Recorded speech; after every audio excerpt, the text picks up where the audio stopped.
I won't say it is a pleasure to join with you again, but it is the deepest honor to be here. Thank you for including me in these commemorations, this moment of grief and search for justice, as you have welcomed me and your families and your community over these terrible past 5 years.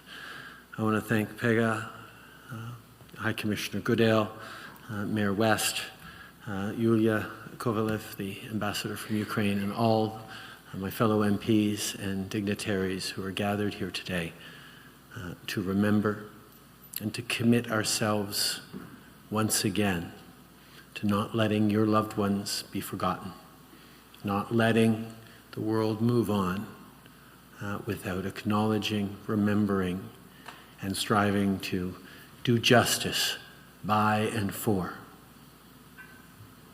your lost loved ones. 5 years since that tragedy. 5 years fighting for justice, for truth. The path to justice is long. We have to keep working with our partners internationally and international institutions to hold the Iranian regimes accountable. We have to do that for many reasons, but top of my mind is, first of all, because justice is necessary to bring at least some semblance of closure.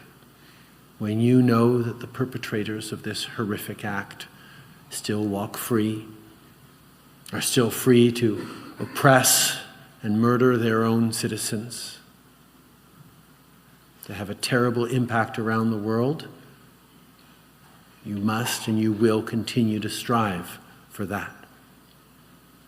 And it's also responsible because what you as families have gone through, what you as a community has gone through, what us as a nation, having lost so many of our beloved citizens, no one should ever have to go through again. As Pega reminded us, there are still terrible, terrible commercial airline incidents, as we saw recently. We need to continue to use all of our efforts to make the world safer, to make the skies safer. It's one of the many reasons why the work of the Association of Families of Flight PS752 victims is so important. The downing of the Azerbaijan Airlines flight shows that there's still so much work to be done to protect innocents from unscrupulous, murderous governments. Vos efforts, votre travail est crucial, pas seulement pour que justice soit rendue, mais aussi pour assurer la sécurité d'innombrables voyageurs et innocents qui prennent l'avion à chaque jour. Votre travail, au nom de vos êtres chers, a un impact sur des milliers, des millions de gens à tous les jours. International legal proceedings and procedures, as we all know, are slow, but Canada continues to take action. In 2022, we designated the Iranian regime as one engaged in terrorism, which made thousands of senior Iranian officials permanently and forever inadmissible to Canada. We imposed 19 rounds of sanctions on the Iranian regime. We listed the Islamic Revolutionary Guard Corps as a terrorist entity, making it a crime in Canada to contribute in any way to its actions, and we continue to push on all other G7 and other nations to recognize the IRGC for what it is. The Iranian regime continues to fail to meet any of its international obligations. So we will continue to work with international partners around the globe to make aviation safer. We're leading on the Safer Skies initiative, which brings together governments, international organizations, and the aviation industry. We're working with the International Civil Aviation Organization to make investigations more rigorous and transparent. It seems so obvious, but no country responsible for shooting down an aircraft should be also responsible for the investigation into how that aircraft crashed. Your advocacy is crucial on these issues, but also beyond. Thank you for speaking up against the Islamic Republic's blatant disregard for human rights, especially women's rights. As the world stepped up over the past years after the horrific killing of Mahsa Amini, it was so many of you, the families of Flight PS752, who were there at the forefront, organizing, catalyzing, and leading that extraordinary movement of Zan, Zendegi, Azadi that is so, so important, not just to Iranian women, not just to all Iranians, but to everyone around the world. Thank you for all your leadership in this.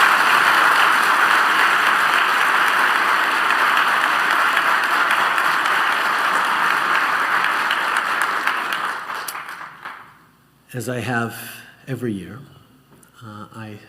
for the past 5 years, I connected this morning with a number of family members of Flight PS752 victims. We had true and difficult conversations, a lot of emotion, a lot of grief, obviously, but also a lot of resolve and determination to continue to push in every possible way, including continuing to push on this government, as you must, to make sure that we do everything we possibly can, from international organizations to lawsuits to sanctions to international court cases to memorials and scholarships, to so many different ways that we need to make sure that no one ever forgets your loved ones. No one ever forgets what the Iranian regime did on that horrific morning 5 years ago. I know you've all been through a lot. And I know that some of you at least were hoping that 5 years might be a moment in which it begins to hurt a little less to have lost your loved ones. And you're discovering today that 5 years is just a number. And the love and the grief that you feel is every bit as real today as it was 5 years ago on that horrific day you found out of this terrible, terrible tragedy. I wish I could tell you it does get better.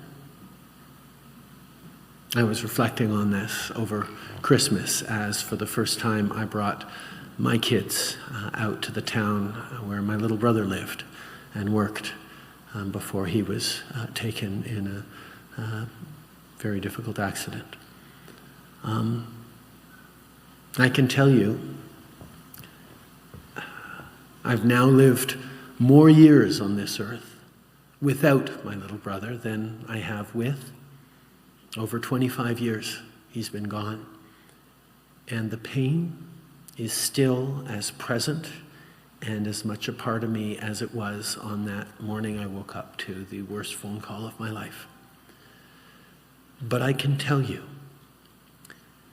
that the grief becomes a part of you. It becomes something that is not just a difficulty you live with, it becomes a driving force in your life as well.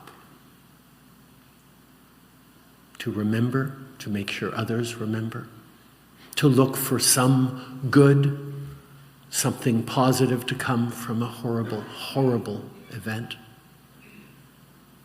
to find moments of peace and of joy and of laughter in remembering, but mostly to commit yourself every day to doing right by them, to be carrying them, their drives, their hopes, their dreams, their lives in yours as well. And it's unbelievably difficult. But I can tell you what you have done here over these past 5 years and into the future is extraordinary to behold. And it's not enough, and there is so much more to do, and I am the first to recognize that and to continue with you. But you should know how much you have already done in the names of your loved ones and how much you will be able to continue to do over the coming years. As you all know, this will be my last time attending this event as your Prime Minister, but I have to tell you,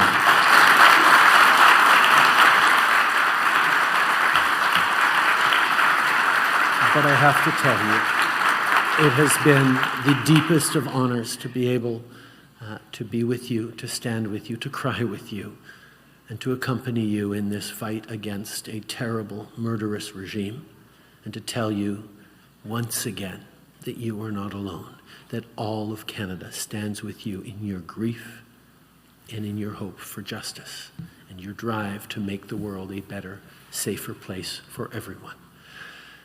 I know most of you just celebrated Yalda a few weeks ago. I was myself out in Vancouver celebrating with the community a number of weeks ago. And it's a moment in which you pull together to ensure that life and light triumph over darkness and death. And that moment of celebration and that ability to continue to celebrate and to remember what truly matters in family and in truth and in justice is one that inspires me and will continue to inspire me as I continue to grieve alongside all of you for many, many more years to come, regardless of what role I may or may not have. Thank you, my dear friends, for being part of this with me. Thank you for letting me. Yes.